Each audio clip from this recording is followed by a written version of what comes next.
Saludos cordiales. La Asociación Puertorriqueña de Historiadores se place en ofrecer esta presentación remota de debates históricos. En el día de hoy contamos con la ponencia del doctor José Aníbal Cruz Rubio, quien nos hablará de su tesis Una visión distorsionada, la manipulación en el imaginario intervencionista de Estados Unidos, 1898-1928.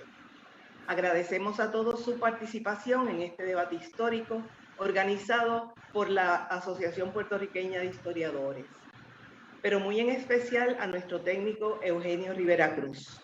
Les habla la doctora Nancy Santiago Capetillo y seré la moderadora. Antes que nada, un saludo del presidente de la Asociación Puertorriqueña de Historiadores, el doctor Félix Rey Huertas González. Muchas gracias a la doctora Nancy Santiago Capetillo y a la doctora Aida Mendoza, coordinadora de estos debates históricos. Este es un espacio que la Asociación Puertorriqueña de Historiadores creó hace 4 años, en donde se discuten temas relevantes dentro de la historia de Puerto Rico y el Caribe específicamente. Hoy tenemos de invitado al doctor José Aníbal Cruz Rubio, amigo y colega y discípulo también del Centro de Estudios Avanzados, allí en varios cursos, así que me siento muy orgulloso que estos debates de este año hayan comenzado con Sara Ponte y con José Aníbal, 2 ex discípulos y 2 grandes colegas e historiadores. Nos presenta una visión distorsionada, la manipulación en el imaginario intervencionista de Estados Unidos de 1898 a 1928, que es parte de lo que fue su tesis doctoral. Así que a cada uno de los colegas, amigos que están con nosotros en la mañana, muchas gracias por su participación y mucho éxito a José Aníbal Cruz Rubio en este y en otros proyectos. Adelante. Bienvenido. Gracias, doctor Huerta. Esta presentación de debates históricos constará de 30 minutos de ponencia y luego una sesión de contestación a las preguntas que los participantes envíen a través de Facebook Live. Ahora intervendrá la doctora Aida Mendoza, quien tiene a su cargo leer los datos biográficos del doctor Cruz Rubio. Saludos para todos. El doctor José Aníbal Cruz Rubio nace en Wisconsin, de padres atillenses, y se traslada de pequeño a Puerto Rico. Estudió su bachillerato en la Facultad de Comunicación Pública de la Universidad de Puerto Rico, donde se graduó con altos honores. Su maestría en Historia de Puerto Rico y el Caribe desde el Centro de Estudios Avanzados de Puerto Rico culminó con su tesis un estudio iconográfico afrocaribeño como reflejo del prejuicio racial, la cual fue dirigida por el doctor Rafael López Valdés.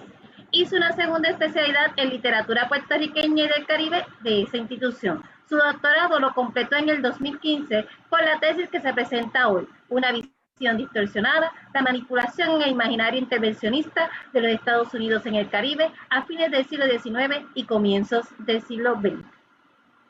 Gracias, profesora y doctora Aida Mendoza. Sin más intervención, dejo con ustedes al doctor Cruz Rubio. Muy buenos días. Primeramente quiero agradecer a la Asociación Puertorriqueña de Historiadores, a su presidente, el doctor Huertas, Félix Rey Huertas, a Aida, Nancy, Eugenio, a todos los que de alguna manera u otra han contribuido para que yo esté esta mañana con ustedes a través de este medio. Vamos a dar inicio a mi tesis, lo que ha sido mi bebé por muchos años, una visión distorsionada, la manipulación en el imaginario intervencionista. Primeramente, quiero presentarles el planteamiento del problema. Esta investigación busca explicar cómo las imágenes en sus distintos formatos, particularmente el fotográfico, fueron alteradas durante el periodo intervencionista político-militar estadounidense para añadirle un nuevo significado no incluido en la toma original. ¿Okay? Si ustedes pueden ver, muchas veces se ha pensado que los líderes del totalitarismo del siglo XX pues fueron las personas que utilizaron la manipulación del medio fotográfico para ello, pues, trabajar sus respectivas propagandas políticas. Aquí tenemos a Stalin al lado de Nikolai Yeshov, el de la gran purga que terminó siendo purgado finalmente por el mismo Stalin. Tenemos en esta parte de aquí, cómo luego, ¿verdad? Stalin lo sesgó de la fotografía. Tenemos a Francisco Franco con los ojos cerrados y luego lo tenemos con los ojos abiertos, a Mussolini, cuyo caballo está siendo sujetado y luego lo vemos que no está la persona que sujeta el caballo mientras él toma la fotografía, y finalmente a Mao Zedong, quien pues sesgó totalmente la figura de Pocú. Lo que quiero y trato de decir con esto es que no fueron los personajes líderes totalitaristas del siglo XX los que iniciaron o dieron inicio a este tipo de manipulación fotográfica, sino que fue exactamente en los Estados Unidos de América. Estas primeras manipulaciones se dieron primeramente con retoques a la fotografía porque el medio era costoso. Por lo tanto, los fotógrafos utilizaban la cinta o las placas y trataban de alterar un poco para poder hacer uso de ellas. Luego surgió una fotografía de curiosidad en donde se alteraban, se colocaban elefantes dentro de una botella, etcétera, como una manera de llamar la atención. Pero a partir de la guerra civil ya tenemos a Timothy O'Sullivan, que altera las posiciones de los cuerpos de los soldados que fallecieron en la batalla de Gettysburg, y su más famosa fotografía, La cosecha de la muerte, tras la batalla de Gettysburg, pues fue alterada porque él movió los cadáveres para darle otra intención a la foto. ¿Okay? Partiendo de esa premisa, voy a decirles a ustedes entonces cuáles son las técnicas de manipulación fotográfica que se utilizaron durante el periodo intervencionista estadounidense. Se utilizó la deformación, la que yo explicaré más adelante, el sesgo, la recurrencia, se utilizó la emoción, la aprehensión, la disuasión y el fraude iconográfico. Como ustedes pueden ver en sus pantallas, deformación y sesgo tienen otro color porque son manipulaciones estructuralistas, o sea, que se dan directamente a la foto. La recurrencia es la combinación tanto del postestructuralismo como la manera estructural, porque son repeticiones dentro de las imágenes que se van a dar a través de los años. La emoción, la aprehensión y la disuasión son postestructuralistas porque hacemos uso de los signos que se encuentran dentro de la fotografía y hacemos estudio de ello. Y finalmente el fraude iconográfico, en donde nos presentan una fotografía que dice ser algo cuando realmente no lo es. ¿Okay? Se hizo estudio siguiendo la siguiente metodología. Hicimos lectura de las imágenes de la siguiente manera. Estructuralistas, como ya les dije, que es el análisis de los elementos que forman parte del andamiaje de la composición, teniendo en cuenta el contexto histórico al que las fotos pertenecen.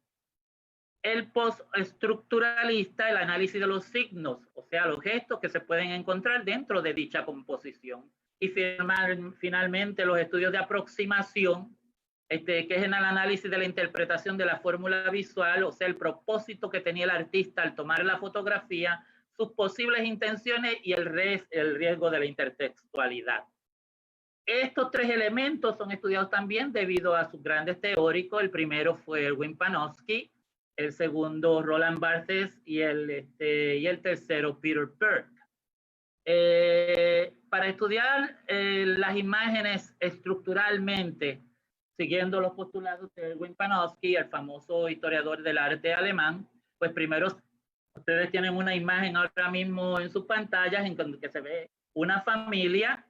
Estudiamos el significado natural, un hombre, una mujer, una niña, un perro, un cochecito, una muñeca, una pared en la parte de atrás. El convencional es lo que está sucediendo en la foto, están posando. Y el intrínseco, Panofsky indica que el intrínseco es pues aquellos detalles que nos dejan saber el aspecto cultural al que pertenece la foto. Por ejemplo, podemos ver la ropa que llevan puesta, el tipo de cochecito, la raza del perro, los peinados que tienen los los caracteres que aparecen en la composición, ¿ok? En el caso de los postulados de lectura postestructuralista, y me disculpan si voy un poquito rápido, pero son 30 minutos, hacemos el estudio del mito. El mito, pues, muy simple. Si se acuerdan del significado y el significante y el significado, pues nosotros tenemos la misma fotografía aquí, el significante, vemos la foto, su significado, sabemos hombre, mujer, niña, su significado es una familia, que es el signo lingüístico, pero este significado, este signo lingüístico no se queda solo, y aquí que viene un nuevo significante para Barthes. Aquí viene el nuevo significante, que esta familia no es cualquier familia, es una buena familia, por la manera en que nosotros conocemos ya el aspecto intrínseco o las características intrínsecas que posee, es una buena familia. En Puerto Rico existe ese mito de la buena familia. Cuando llega el novio a la casa, pues mira, ese muchachito es de buena familia. Nosotros conocemos ya lo que significa pertenecer a la buena familia. Pues esto es una buena familia, conocemos el concepto de que es gente que está acomodada y por lo tanto lleva una nueva significación. No es cualquier familia. Y para ese periodo no todo el mundo tampoco tenía las facilidades para tomarse una fotografía de esa magnitud. Entre otros estudios postestructuralistas de Barthes, está también cámara lúcida, el estudio del studium, que es lo que nos atrae de la fotografía, que es la familia. Ellos son el estudium, nos llama la manera de esa familia de otro pasado nostálgicamente, esos son el studium, y el puntum. El puntum es lo que rompe con el contexto general de la imagen y nos hace cuestionar. Por ejemplo, esta familia, pues tenemos al que pensamos que es el marido, la esposa, la niña, el perro, pero notamos que hay un conejo en las manos de la señora y ese es el puntum, porque ¿qué hace un conejo en las manos de esa señora? Uno espera una bebé, ¿ok? Así que el puntum es lo que nos hace cuestionar de una fotografía, si debe estar ahí o no, o por qué está ahí.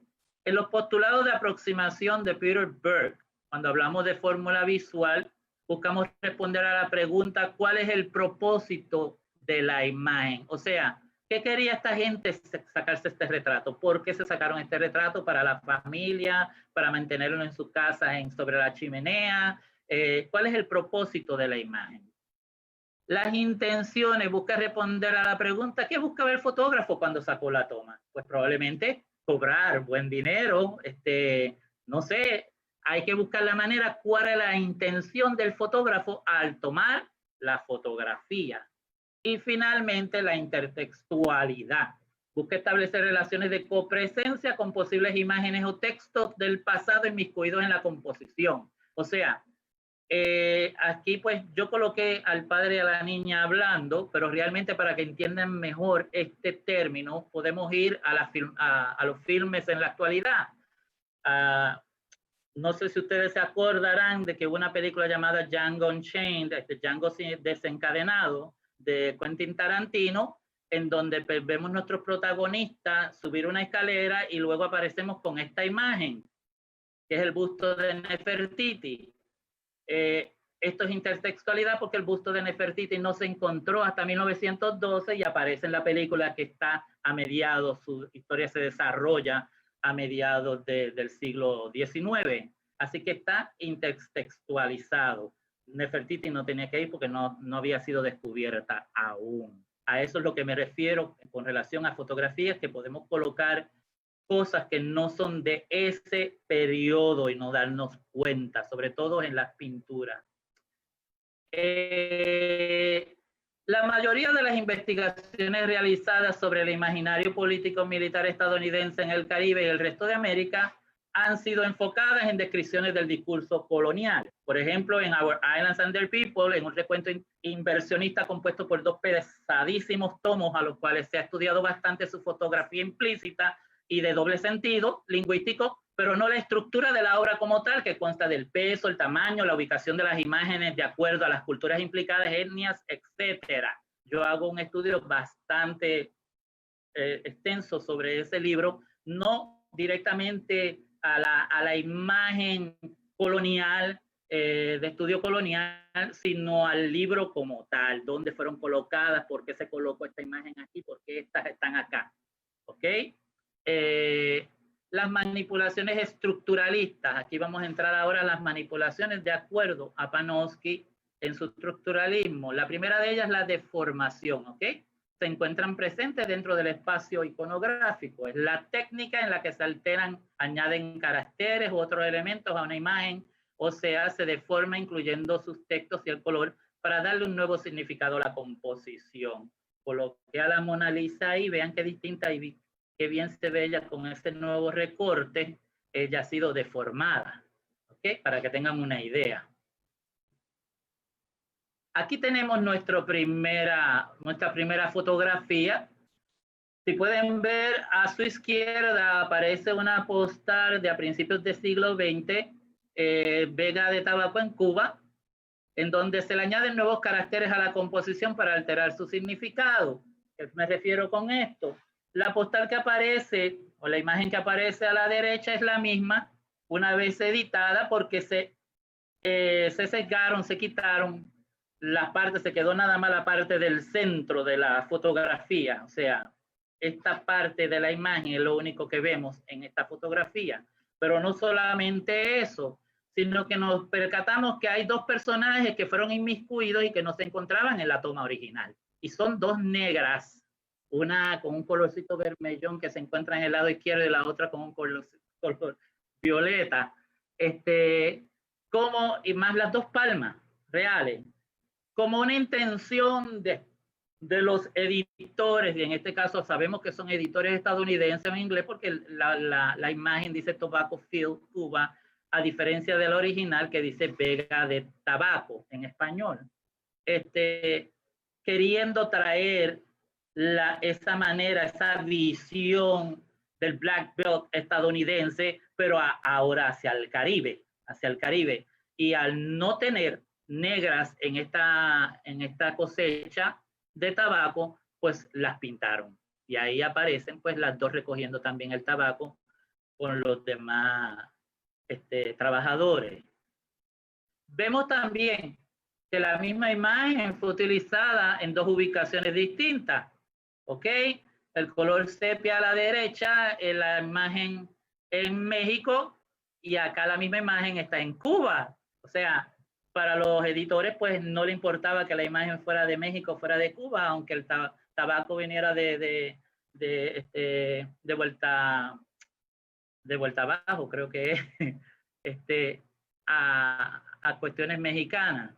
Así que estamos hablando del mismo también editor. Yo quiero hablar más adelante de H.H. Stratton, Henry Stratton, que fue una persona que se ocupó de llevar todo este tipo de manipulaciones en los Estados Unidos a principios del siglo XX. Y no solamente con la situación de la guerra hispanoamericana, sino que trascendió a otras guerras y a otras acciones del cuerpo militar estadounidense, como la Gran Flota Blanca de 1907 a 1909, la Revolución Mexicana y la Primera Guerra Mundial, en donde este hombre pues trabajó muchísimo.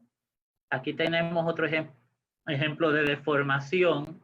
Como pueden ver, este ejemplo de deformación, tenemos unos marineros que están disfrutando de un día de sosiego en el mar. Sabemos que se trata del Admiral Sperry's, y ellos están en Honolulu, Hawái, en 1908. Y esta imagen, como ustedes pueden ver, es esta otra que es igualita, la misma imagen, y aquí nos encontramos en Guantánamo Bay, o sea, unas 3.000 millas de distancia o más. Inclusive se le añadió a un joven que está saltando hacia el agua, y que yo considero es el puntum aquí ahora. Para mí el puntum antes sería pues el barco, el bote, que no entiendo, ¿verdad? El bote está ahí. Si vamos a estudiar la imagen desde el puntum. Si vamos a estudiar la imagen en el aspecto estructural, pues vemos una serie de marineros convencionales, están disfrutando de un día de sosiego intrínseco, pues podemos ver el estudio a través de las ropas que llevan, el tipo de barco, de bote, etcétera, y de esa manera podemos determinar también de qué periodo es la fotografía. Vamos a ver ahora una fotografía distinta que no es de Stratton, esta es de Harris Brothers en La Habana, Cuba, es corte de caña. Pueden ver a unos personajes, unos caracteres que están cortando caña mientras está el capataz en la parte de atrás, y ahora vemos cómo se alteró la composición con el color de los personajes. Se ennegrecieron. Muchas veces vamos a ver en este periodo cómo personajes negros han sido blanqueados para unos propósitos y cómo personajes blancos han sido ennegrecidos. Como pueden ver aquí con nuestro protagonista totalmente ennegrecido.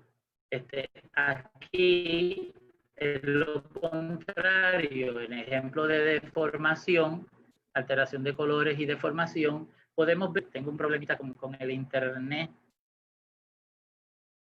Vamos a darle para atrás aquí, que estos personajes están bailando el zapateo y los vemos blanqueados, han sido blanqueados, y vemos la bandera cubana. La realidad no fue esa, la realidad fue muy distinta, porque si vemos el zapateo aquí, los personajes eran negros y la bandera era la bandera española, no era la bandera cubana. O sea que ellos no estaban celebrando una victoria de Cuba, estaban celebrando otra cosa que tenía que ver con España. Así que, ¿cómo se utilizó una imagen, la misma imagen, para otro tipo de propósito de otra que era totalmente distinta? Y vemos la deformación racial y la bandera española por la cubana.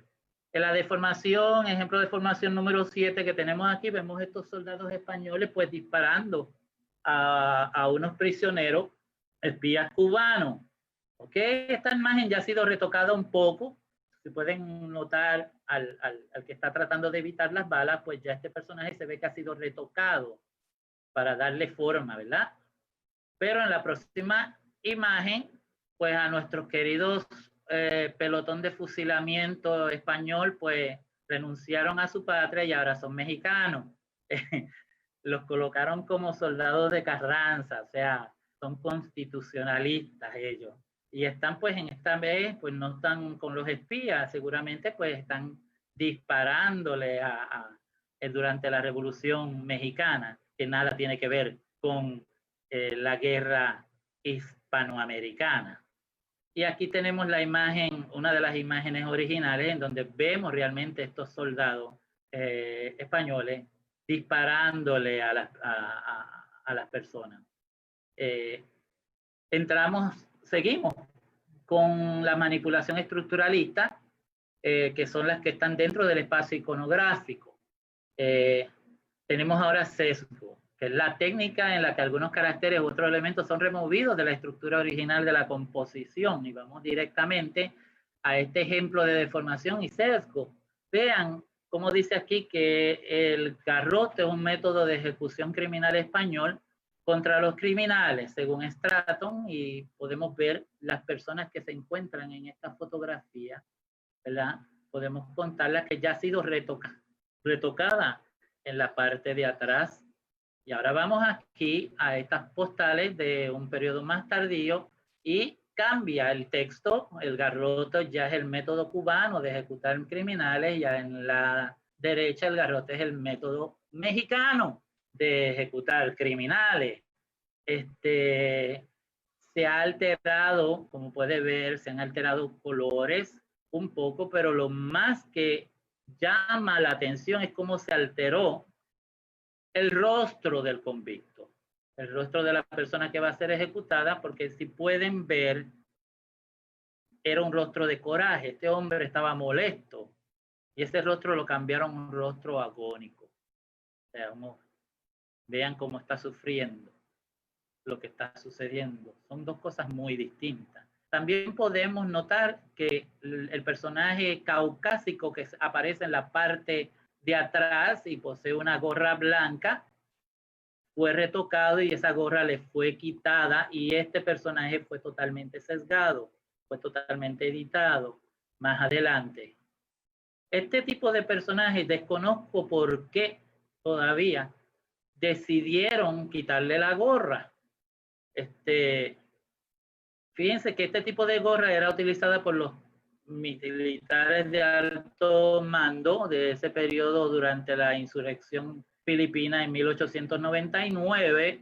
Pueden ver que las gorras de estos militares de alto mando son muy parecidas, al igual que también las gorras que tenían los médicos, que son los que tenían que dejar saber que la persona había muerto ya en el garrote.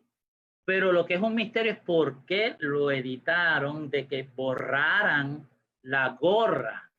¿Ok? Pues la realidad es bien simple.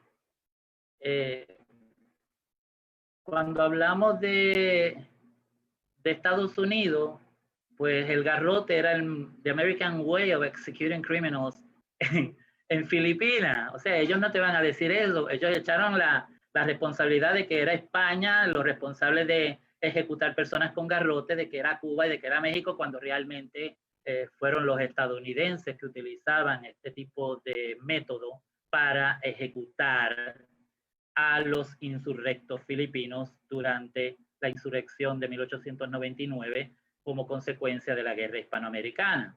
En el ejemplo de sesgo con deformación, número 2, tenemos Moving in Cuba. Pueden ver esta fotografía bien interesante porque se ve gente que está moviendo un techo y podemos ver la presencia de una joven negra, una joven madre cargando un niño, que por cierto es un mito dentro de los estudios que yo hago, que he hecho. Es una manera mítica de mantener el concepto de la pobreza de generación en generación. Esto no es una representación de la Virgen María o de la Madonna, no. Es esta madre es pobre, este niño es pobre y será pobre y eventualmente. ¿Ok? Pero eso yo lo explicaré más adelante.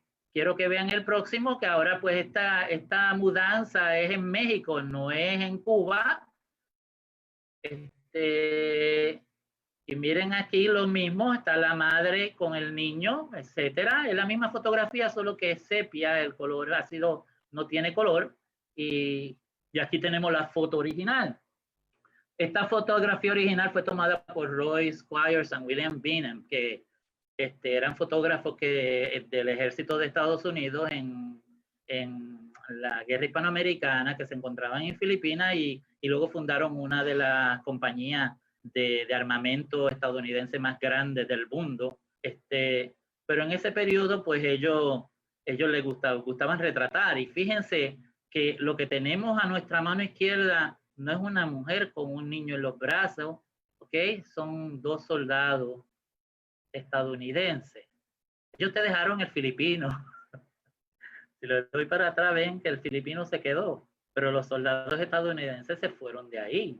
Y también te añadieron otras jóvenes, ¿verdad?, negras en este lado, para darle ese toque de lo que ellos querían llevar, ¿ok? Y esto no es ni Cuba, ni es México, es Filipinas. Aquí estoy mostrando, ¿verdad?, cómo se hizo ese sesgo, sino que es un bohío nipa filipino y que hoy día pues considerado un símbolo nacional de la nación de Islas Filipinas, ¿ok? En la siguiente foto, y le voy a pedir un poquito de aquí todo, ¿verdad?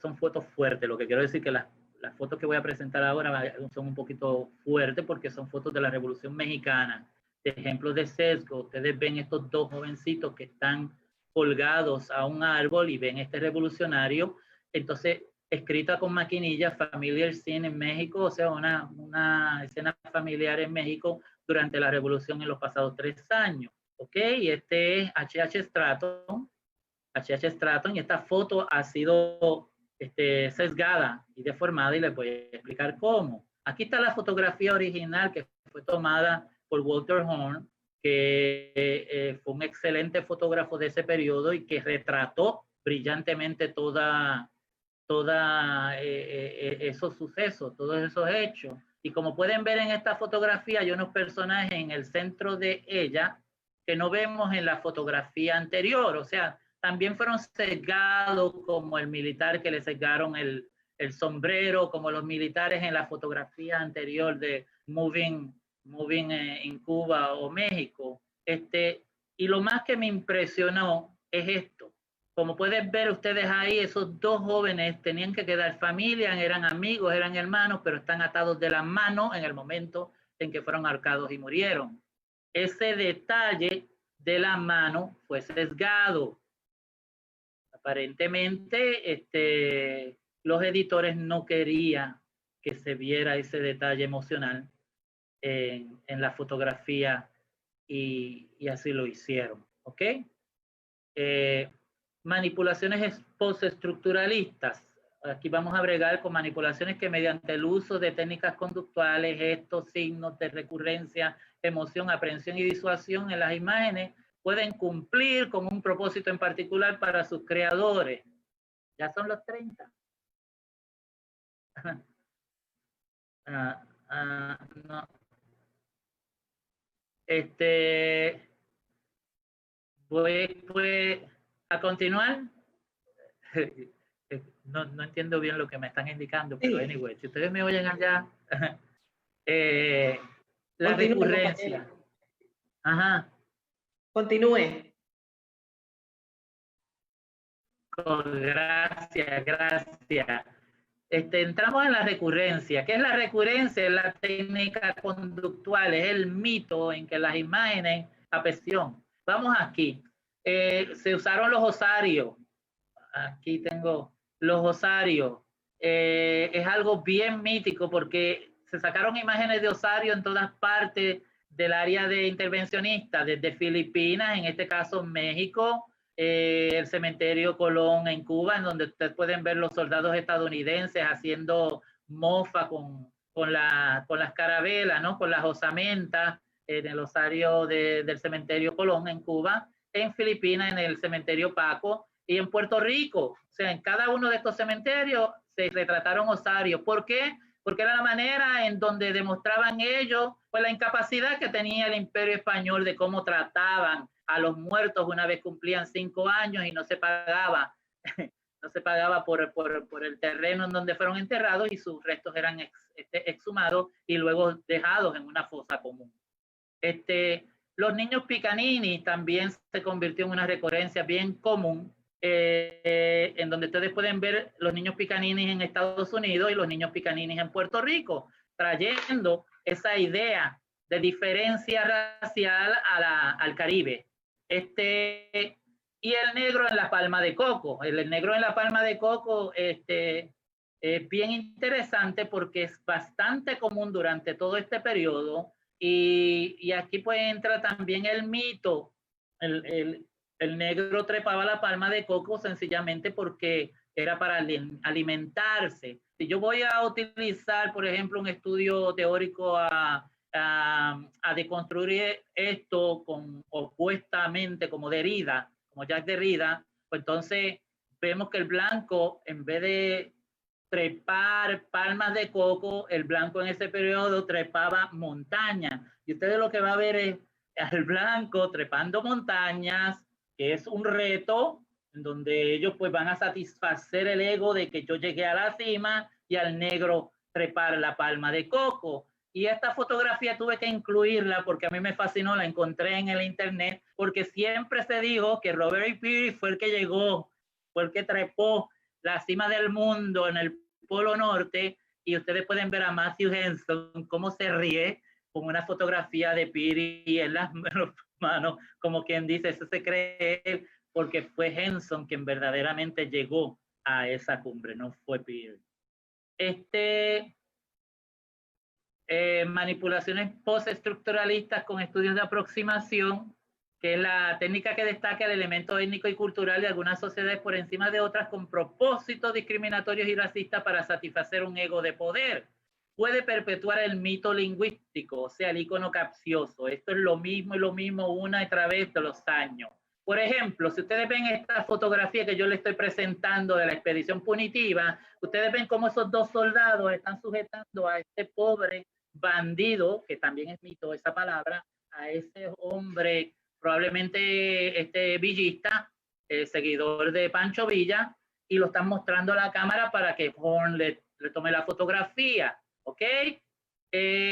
Esto es algo que se hacía desde los inicios de nuestra cultura, nuestra sociedad, desde Grecia y Roma.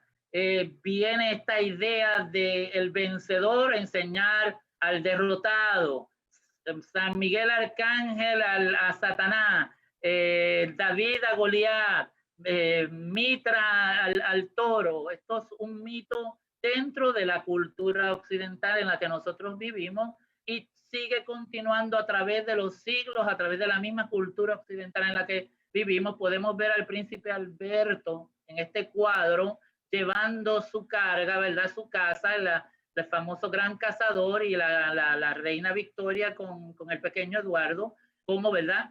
Esto de cazar es algo grande. Y tenemos aquí en esta área a Teddy Roosevelt, ¿verdad? Que fue a África a cazar montones de animales. Y aquí en una fotografía retocada en donde le quitaron el espacio de atrás para enaltecer la imagen de él, que sujeta el rifle y sostiene la mano, el brazo, como quien dice, este lo maté yo, este es mi presa. Pues bueno, ahí se vuelve otra vez ese mito a destacarse. Así que, ¿qué podemos decir de estos dos hombres? Que ellos no tienen un preso aquí, ellos no tienen un pobre cadáver mexicano de un bandido, ellos tienen un trofeo de guerra, algo que todavía el mito del gran cazador se da en la actualidad, ¿ok? Es por eso, y no sé si tengo tiempo, lo que sucedió recientemente con este joven George Floyd y este policía en Minnesota era más o menos lo mismo, el famoso mito del gran cazador, ¿ok? Ustedes me dirán si me pasé del horario. Nancy, ¿todavía tengo tiempo o no? No te escucho, mi vida. Vamos a ver si tenemos alguna pregunta entre el público. Todavía no me han enviado preguntas. Pues eso quiere decir que a la gente le gustó. Y está bien explicado. Sería bueno que también dijeras que esta es parte de ella, porque la presentación de ella, porque no puedo tocar lo que es la disuasión, la aprehensión y la emoción como tal. Es bastante extensa, y las diferentes campañas publicitarias que se hicieron desde el alligator bait para mantener la idea fija estadounidense en los lugares que se ocuparon durante la guerra hispanoamericana. Y como había dicho en mi tesis de maestría anteriormente, en las conclusiones, fue Estados Unidos en ese ímpetu imperialista durante ese periodo quien desnudó en la iconografía a nuestros niños. O sea, cuando ustedes ven las imágenes de pinturas como de Víctor Patricio Landaluce, Federico Mial en Cuba, Méndez Belisario en Jamaica, Agustino Brunias en Dominica, o el mismo Francisco Yer nuestro, ustedes ven que nuestros niños negros, nuestros niños puertorriqueños o caribeños, aunque estén de harapos, siempre salen vestidos, y si están desnudos tratan de evitar la genitalia que se vea. Pero con la llegada de los estadounidenses al Caribe, para querer demostrar la incapacidad que tenían los gobiernos caribeños, al igual que del sur del Pacífico, de poderse gobernar por ellos mismos, desnudaron los niños desde Panamá, México, Cuba, de todas las áreas, de Puerto Rico, la República Dominicana. No quiere decir que los niños no estuvieran desnudos, ¿ok? Sí había pobreza y había niños desnudos, pero ellos hicieron énfasis de ello a través de la fotografía para que el mundo supiera cómo esos niños se encontraban realmente. Y esto es lo que he querido llevar, ese tipo de manipulación. Elvin González dice si tienes algún comentario con respecto a Jack Delano. ¿Con Jack Delano? Bueno, Jack Delano, yo logré conocerlo, una persona muy, muy agradable. No tengo críticas contra él. Su fotografía en los Estados Unidos como en Puerto Rico es una muy buena fotografía de un periodo durante la depresión estadounidense. Siento que para los puertorriqueños, pues lo que él vino a trabajar y se enamoró de Puerto Rico, vivió en Puerto Rico por muchísimo tiempo. ¿Qué puedo más decirte de Jack Delano? Los jíbaros están, yo los veo con respeto, con cierta elegancia. Yo he visto muchas fotografías de jíbaros en los cañaverales y muestran cierta elegancia, no como otros retratos que he visto, ¿verdad? Enteramente doblando el cuerpo y cortando la caña. No, ellos están posando para la foto muchas de las veces. Dice, preguntan, ¿cuál es la intención de alterar las fotos? ¿Cuál es la intención de alterar las fotos? Sostener un poder. Sostener un poder fijo. Y ese es el poder fijo mítico. O sea, ese es el que se queda. Ese es el que es difícil de arrancar, porque viene, como dice Bars, es un tipo de lenguaje. Pero este lenguaje está a través de la iconografía y se sostiene por décadas, por generaciones, y mantenemos como que es correcto. Todavía en el mundo hay gente que piensa que el continente de África es un país, ¿ok? Y que no son muchas naciones, no estamos hablando de 54 grandes naciones. 54, yo no sé si son 55 ahora por lo de Sudán. Anyway, pero lo que quiero dejar saber es que ven a cualquier africano, si es de Somalia o si es de Kenia o si es de Ghana, como si fueran del mismo lugar. Y eso es muy distinto, porque sí, nosotros somos del Caribe, pero eso no me hace cubano a mí. ¿Ok? Y ahí es que está el mito, ahí es que está el problema de separar esas realidades. Y buscando un poder, un poder. Carmencita Guevara pregunta si existe esa misma alteración fotográfica en la documentación que hizo Estados Unidos de la invasión de Puerto Rico. Bueno, puede que haya. De Puerto Rico no hay mucha fotografía, bueno, más allá de lo que se hizo en Our Islands and the People y de los otros libros que se crearon. Siempre se trata de presentar a Puerto Rico de una manera más española, españolizada. Las mujeres puertorriqueñas en el libro, por ejemplo, en Our Islands and the People, como ustedes pueden ver, que empieza con Cuba, lo primero que tiene en el frontispicio es una joven cubana a color, cromatizada a color, que dice Winter Garden en Cuba, o sea, un jardín de invierno en Cuba, y lo que hay son unas matas de plátanos atrás de ella. O sea, ¿dónde está el Winter Garden ahí? Lo que le están diciendo a los inversionistas, porque estos libros están hechos para inversionistas, porque pesan, una mujer de la época victoriana no podía cargar con un libro de esta magnitud, entiendo yo. Todo era para gente, para hombres jóvenes que quisieran invertir en los territorios que habían sido ya ocupados, y con una joven así de hermosa, mira, ese invierno frío de Nueva York puede hacerse muy bueno en La Habana. Así que desde el principio que entramos en Our Islands and the People, han venido manipulando el texto para inversionar. O sea, primero te colocan a ella y luego te colocan al general, a Joseph Wheeler, ¿ok? Y vemos que hay un cambio, o sea, son totalmente opuestos. Ella joven, él viejo, ella colores, él en blanco y negro, ella civil, él es el general. O sea, entonces las páginas están colocadas con todo el propósito de 3-1, para que ustedes vayan viendo, y al final, que son las islas que quedan en el Pacífico, tienen menos fotografías porque tenían menos que enseñar, a pesar de que las mujeres las sacaban, pues, claro, desnudas y presentando los senos. Es bien interesante. En el caso también, un detalle bien curioso es que en este tipo de fotografía la mujer era excluida en las cuestiones militares. Por ejemplo, todos sabemos de las Adelitas, las soldadas mexicanas. Yo no encontré fotografía ni postal de la Revolución Mexicana que mostrara una Adelita colgada, decapitada o incinerada. Y yo sé que muchas murieron. Solamente son puros hombres. Todos colgados, todos incinerados, fusilados, decapitados. Se ocultaba la mujer, se buscaba la manera de ocultar esa realidad hacia el sexo femenino. Y sucedió en Puerto Rico, ahora que me hablaron de Puerto Rico, en la masacre de Ponce. Usted conoce las fotografías de la masacre de Ponce. Ahí estaba el cuerpo de enfermera. ¿Dónde están las fotografías del cuerpo de enfermera? O sea, no las vemos. Ni siquiera el del cuerpo de la niña Georgina. No los vemos.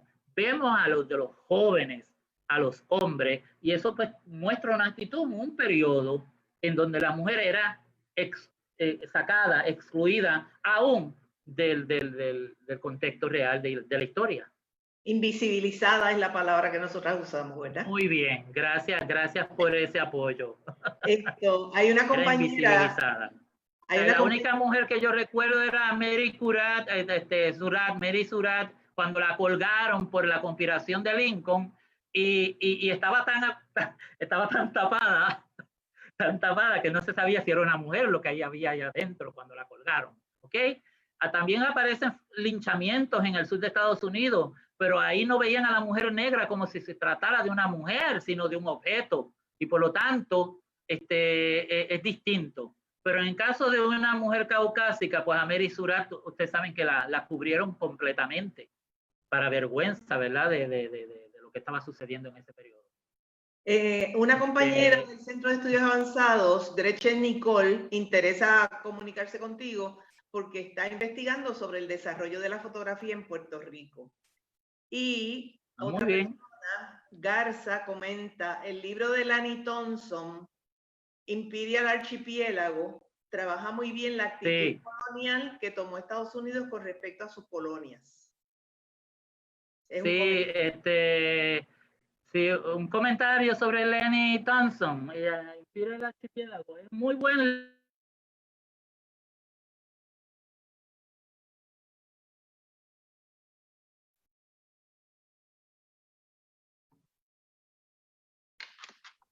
José Aníbal, te quedaste sin micrófono. Verifica si tienes el micrófono prendido. Tiene mute. ¿Me escuchan? Ahora te escuchamos. Comenta lo de Lani Thompson. Lo de Thompson es muy buen libro. Es un libro muy bien redactado. El detalle que tengo con Thompson, así como con el compañero Crespo Anaí, o como el mismo Rodríguez Juliá, o los demás, que son excelente narrativa investigativa, es que entran siempre en el aspecto colonial, en el estudio de nosotros, ellos, en el aspecto de la diferencia de ese mundo de colonial, no directamente al estudio de la fotografía. Crespo lo hizo en perspectiva, tiene un libro muy bueno sobre perspectiva que también leí, pero en la inmensa mayoría de los investigadores y de historiadores que he podido pues leer su obra, se destaca por Estados Unidos, que son el nosotros, y nosotros que somos el ellos. O sea, miren cómo estamos, miren esos pobretones ahí. ¿Ok? Y eso es bien. Si ustedes supieran la cantidad, el mito de la madre con el niño en los brazos, la cantidad de fotografías que aparecen en Our Island and Their People es increíble, de mujeres negras cargando un niño en los brazos. Claro, la mujer negra tenía que cargar el niño en los brazos porque la blanca en ese periodo lo llevaba en un cochecito.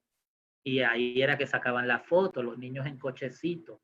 Y ustedes tienen esa cultura bien anglosajona de madres cargando niños en cochecito, mientras que las negras, por su cuestión, ¿verdad?, su situación de pobreza, pues tenían que cargarlo en los brazos. Y este es un mito de perpetuo, o sea, que se mantiene y se ha mantenido todavía. No es una Madonna, no es una Virgen María, no lo podemos ver como las figuras que tantas se discriminaron, las figuras de la fertilidad africana, como las figuras Jombe, ¿okay? que son Madonas y tienen un niño en los brazos y lo veían pues figuras de la fertilidad. Y esa es mi impresión. Pues yo creo que con este comentario hemos culminado nuestra presentación. Agradecemos nuevamente la participación de ustedes Debates Históricos retoma el espacio el próximo 4 de julio con la presentación del doctor Marcial Ocasio, quien nos va a disertar sobre la independencia de los Estados Unidos y su importancia para Puerto Rico. Pueden visitar nuestra página de Facebook bajo Asociación Puertorriqueña de Historiadores y ahí encuentran información sobre cómo hacerse socios de esta prestigiosa institución. Pasen todos una feliz semana y hasta la próxima. Nancy, antes que nos retiremos, ¿puedo decir algo adicional? Claro que sí, con todo gusto. De la semana del 6 al 9 de julio vamos a tener una serie de actividades también en torno a la figura y obra de don Ricardo Alegría, que todos los años hacemos algunos eventos. Vamos a tener uno de forma virtual el 6 de julio. Le he hablado con la doctora Aida Mendoza para que junto a ti pues nos ayude en esa semana, ¿está bien? Que muchas gracias. Bueno, un placer y muchas gracias a todos por su asistencia. Que pasen un feliz día. Gracias, gracias. Gracias, José Aníbal. Gracias. Muy feliz de verle. Gracias, igual.